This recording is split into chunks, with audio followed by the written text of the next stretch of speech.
दोस्तों, जैसा कि हमने कहा था कि जीडीसी जीएस वाले सेक्शन के लिए महत्वपूर्ण जो प्रश्न होंगे, जो उनका टॉपिक होगा, उनको हम आपको इस चैनल पे प्रोवाइड करवाएंगे, जिसमें हमने कल आपको प्रीवियस ईयर प्रश्नों के आधार पर जो श्रृंखला महत्वपूर्ण टॉपिक जो थे उनको प्रोवाइड करवाया था। आज हम देखेंगे कला और संस्कृति की दृष्टि से महत्वपूर्ण कुछ प्रश्न क्या क्या हो सकते हैं। चलिए उन पर चर्चा करते हैं। पहला प्रश्न है, निम्नलिखित कथनों पर विचार कीजिए तथा उनके दिए गए कुट से सही उत्तर का चयन कीजिए। कथन ए है, ब्रिटिश काल में सामान्यतः भारत का व्यापार संतुलन अनुकूल था। आर है, रीजन उसका धन की निकासी का स्वरूप अप्रतिफल निर्यातक था। तो इसका जो आंसर होगा वो ए होगा। ए और आर दोनों सही हैं। आर जो है ए की सही व्याख्या करता है। चलिए इसका एक्सप्लेनेशन देखते हैं।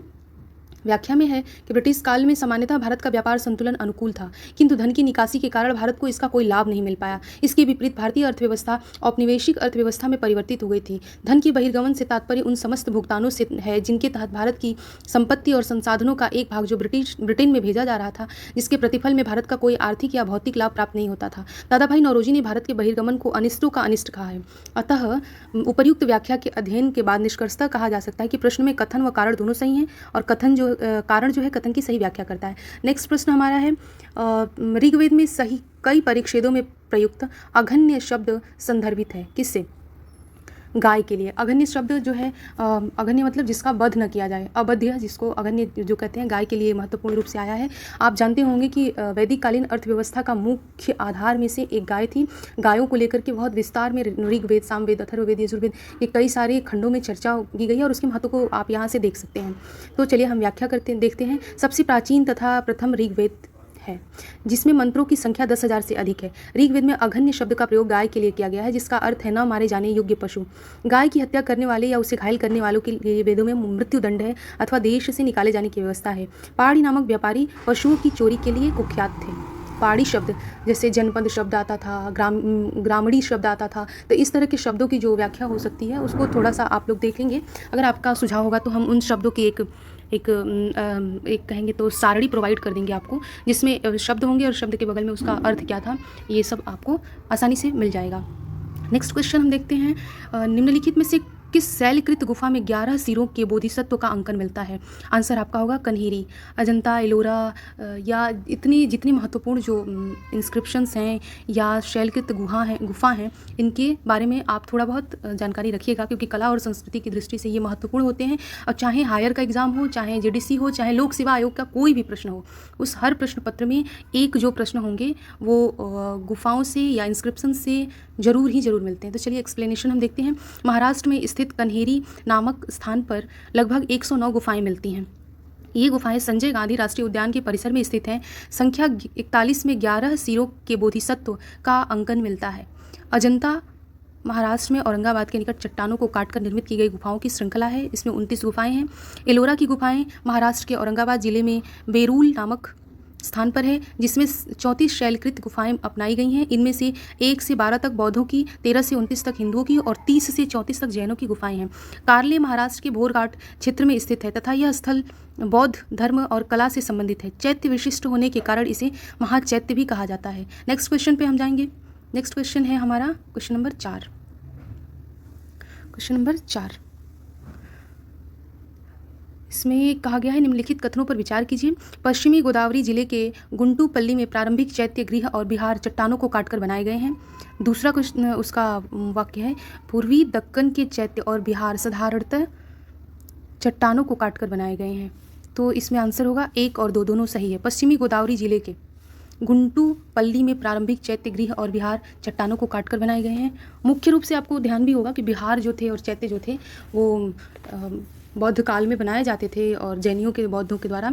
तो इसमें जो है चट्टानों को काट करके और उनको रहने के लिए गुफाएं बनाई जाती थी और उसमें वो लोग रहते थे। पूर्वी दक्कन, जैसा पिछले प्रश्न में भी हम लोगों ने देखा था, पूर्वी दक्कन के चैत्य और विहार साधारणतः चट्टानों को काटकर बनाए जाते हैं। ये दोनों कथन सही है। इसके एक्सप्लेनेशन की बात करेंगे तो बौद्ध भिक्षुओं की प्रार्थना, ध्यान, प्रवचन, आश्रय और बैठक हेतु पहाड़ों को काटकर या खोदकर जो हॉल बनाए जाते थे वे चैत्य गृह कहलाए। इन्हें प्रायः गुहा मंदिर से भी संबंधित करते थे। चैत्य गृह 2 प्रकार के होते थे, संरक्षणात्मक जो ईंट पत्थरों से खुले में बनाए जाते थे और शैलकृत जो चट्टानों या पहाड़ों को काटकर बनाए जाते थे। चैत्य गृह निर्माण का मुख्य क्षेत्र दक्कन भारत है। मौर्योत्तर काल से गुप्त तथा चैत्य गृह निर्माण कार्य तीव्रता से हुआ। प्रश्नों में दिए गए ये दोनों कथन सत्य हैं क्योंकि पश्चिमी गोदावरी जिला गुंटूपल्ली पूर्वी दक्कन में स्थित है। गुंटूपल्ली को आंध्र अजंता भी कहा जाता है। नेक्स्ट क्वेश्चन नंबर 5 होगा। 5 नंबर क्वेश्चन में हम देखेंगे अकबर के शासनकाल में दक्कन से निम्नलिखित पद्धतियों में से कौन सा भू राजस्व वसूली का प्रचलित आधार था। इसका आंसर होगा हल की संख्या। व्याख्या देखेंगे अकबर के शासनकाल में दक्कन में हल की संख्या भू राजस्व वसूली का प्रचलित आधार था, जबकि उसी समय उत्तर भारत में जब्ती राजस्व प्रणाली का प्रचलन था। हाँ, एक और टॉपिक अगर आप चाहें तो ध्यान में रखें कि जो शासन के बदलने के साथ साथ तमाम तरह के करों की व्यवस्था जो बदली उनके लिए कौन कौन से शब्द प्रयोग हुए, क्योंकि ये बहुत ही महत्वपूर्ण टॉपिक के रूप में आ सकता है। हर बार एक क्वेश्चन जो है कला और संस्कृति में कहीं ना कहीं करों से भी आता है। तो चलिए हम एक्सप्लेनेशन देखते हैं। अकबर के शासनकाल में आईने दहशाला के अतिरिक्त भू राजस्व की एक अन्य विधियाँ भी प्रचलित थी, जिसे गल्ला बक्सी या बटाई को पुराने रिकॉर्ड के आधार पर निर्धारित किया जाता था। नेक्स्ट क्वेश्चन होगा क्वेश्चन नंबर 6। निम्नलिखित विदेशी यात्रियों में किसने जहांगीर के शासनकाल में भारत की यात्रा की थी। Francisco Pelsaert. एक्सप्लेनेशन होगा जहांगीर के शासनकाल 1605 से 1627 में विदेशी यात्री फ्रांसिस्को पल्सर्ट ने भारत की यात्रा की थी। इसे डच ईस्ट इंडिया कंपनी द्वारा भारत में भेजा गया था। फ्रांस्क्वायर यस वर्नियर एक फ्रेंच चिकित्सक एवं यात्री था जो दारा सिकोह और औरंगजेब के समय में भारत रहता था। निकोलो मनुक्की शाहजहां के समय भारत आया था। फादर एंथोनी मांसरेट अकबर के शासन काल में भारत आने वाला स्पेनिश पादरी था। नेक्स्ट हमारा होगा क्वेश्चन नंबर 7। सूची 1 का सूची 2 से मिलान कीजिए तथा सूचियों के नीचे दिए गए कोटों से सही उत्तर का चुनाव कीजिए। तो हमारा आंसर होगा सी में हम देखेंगे कि क्या क्या है। तो गंधार जो है, गंधार क्या है, कुषाण। गंधार कला कुषाण युग की है। कुषाणों ने गंधार को लेकर, वो जूनागढ़ जो है वो रुद्रदामन के लिए ही प्रसिद्ध है। मिलिंद पन्हो मिनांडर के नाम से जाना जाता था। तो ये तक्षशिला जो है, आखिरी ऑप्शन बचता है डी, तो पतिक। नेक्स्ट क्वेश्चन है हमारा 8 नंबर क्वेश्चन। जौनपुर राज्य का अंतिम शासक कौन था। तो जौनपुर राज्य का अंतिम शासक था हुसैन शाह। हम लोग देखेंगे इसकी व्याख्या देखेंगे। गोमती नदी के किनारे बसे जौनपुर नगर पूर्वी या भारत का शिराज के गोमती नदी के किनारे बसे जौनपुर नगर की स्थापना फिरोज शाह तुगलक द्वारा अपने चचेरे भाई मोहम्मद जौन खां की स्मृति में कराई गई थी, जो बाद में शर्की साम्राज्य की राजधानी बनी। स्वतंत्र जौनपुर राज्य की स्थापना का श्रेय जौनपुर के सूबेदार मलिक हुसैन सरवर को जाता है। हुसैन राज्य का अंतिम शासक सरकी हुसैन शाह सरकी था। बहलोल लोदी ने जौनपुर पर आक्रमण किया तथा दिल्ली सल्तनत का हिस्सा बनकर अपने पुत्र बख्श शाह को वहाँ का शासक नियुक्त किया। नेक्स्ट हमारा है क्वेश्चन नंबर 9। सूची 1 को सूची 2 से सुमेलित कीजिए तथा नीचे दिए गए कोटों का सही उत्तर का चुनाव कीजिए। तो हमारा आंसर होगा आंसर ए, आदिनाथ जो है वृषभ पे, मल्लीनाथ जो हैं जल कलश पे, और पार्श्वनाथ जो हैं वो सर पे जाएंगे, और संभवनाथ जो हैं अश्व पे जाएंगे। नेक्स्ट क्वेश्चन होगा क्वेश्चन नंबर 10। बराबर पहाड़ी की गुफाओं के विषय में निम्नलिखित में से कौन सा सही नहीं है। क्वेश्चन इसके वो हैं, देखिए बराबर पहाड़ी पर कुल 4 गुफाएं हैं। 3 गुफाओं की दीवार पर अशोक के अभिलेख उत्कीर्ण हैं। सी, ये अभिलेख इन गुफाओं को आजीविकों को समर्पित होने का उल्लेख करते हैं। डी, ये अभिलेख ईसा की पूर्व 6वीं शताब्दी के हैं। तो हमारा आंसर जाएगा डी। बराबर की गुफाएं बिहार राज्य के गया के निकट जहानाबाद जिले में स्थित हैं।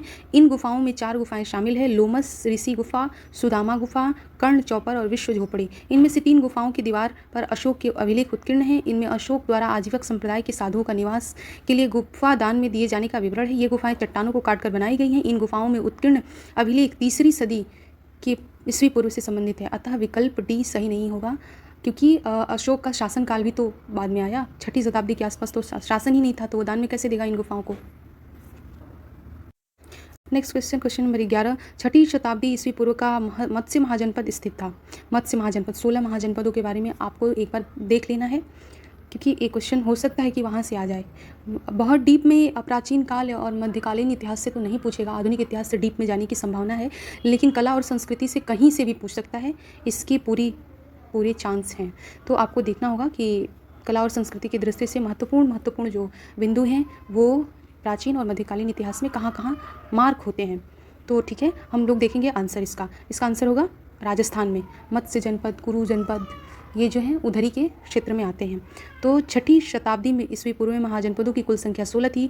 उनका उल्लेख बौद्ध ग्रंथ अंगुत्तर निकाय एवं जैन ग्रंथ भगवती सूत्र में मिलता है। 16 महाजनपद इस प्रकार हैं: काशी, कौशल, अंग, मगध, वज्जीवल, चेदी, वत्स, कुरु, पंचाल, मत्स्य, सूरसेन, अश्मक, अवंती, गांधार कंबोज मत्स्य महाजनपद की राजधानी विराटनगर थी, जो वर्तमान अलवर भरतपुर का क्षेत्र है, जो राजस्थान में स्थित है। नेक्स्ट क्वेश्चन हमारा है क्वेश्चन नंबर 12।